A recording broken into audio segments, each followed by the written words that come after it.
Gracias, Mariano, muy buenos días. El saludo al país federal.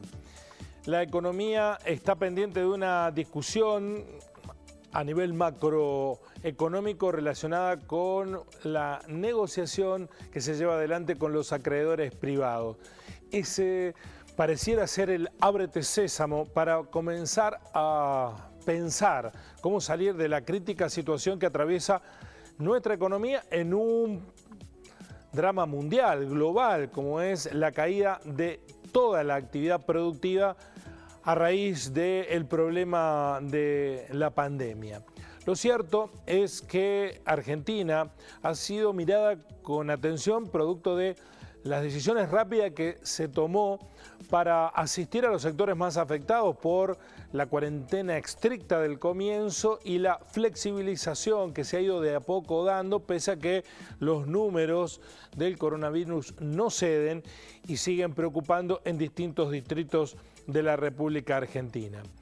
Pero en el contexto de retracción económica, el Estado tuvo que, con emisión, sostener, para que no hubiera un desborde social, buena parte de la actividad productiva que siguió funcionando, pero que no tenía ventas porque mucha gente no podía salir a consumir ni tenía los recursos para hacerlo. Esa emisión implicó un esfuerzo del gobierno en términos del déficit que ha sido establecido por el informe semanal de IDESA, el Instituto de Desarrollo Social, que advierte sobre el déficit fiscal primario que está teniendo la República Argentina producto de esa emisión excesiva. Ese déficit fiscal, como lo vamos a ver en el cuadro, pasó del 1 al 8% del PBI, así creció en estos 3 meses de emisión a que ha apelado el gobierno para poder sostener la economía. Esto es comparando este periodo con el mismo periodo del año anterior. De este aumento del déficit fiscal, el 56% se explica por transferencias extraordinarias a las familias, a los trabajadores, el sector de salud y a las provincias por medidas tomadas relacionadas con el COVID-19. Mientras que el 44% restante corresponde a aumento de los gastos corrientes por encima de la recaudación, no ligados directamente al COVID-19.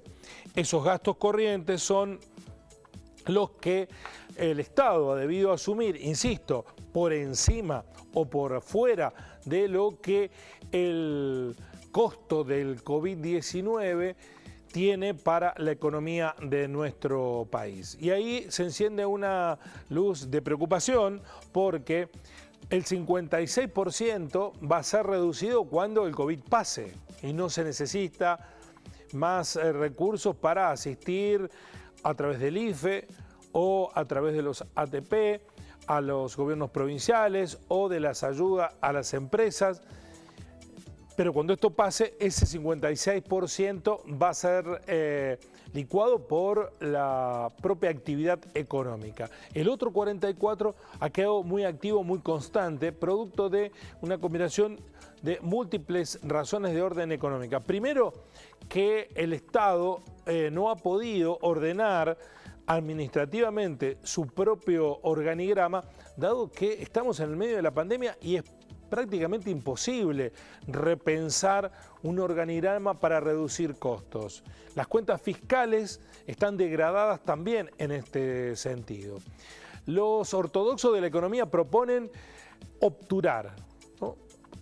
Cerrar canillas, hacer torniquetes y que las consecuencias las paguen los que la tienen que pagar. Bueno, el Estado no puede hacerlo en términos ortodoxos, sino que tiene que ir pensando cómo, sobre todo en esta coyuntura, ir sopesando el impacto de las medidas que toma.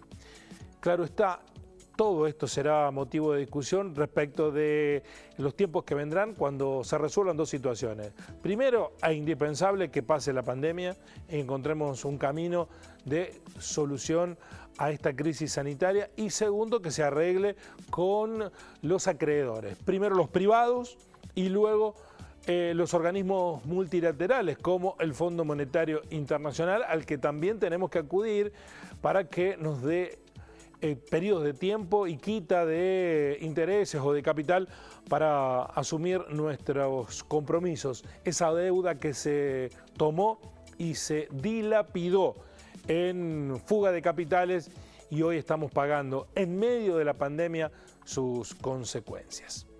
Así son las cosas.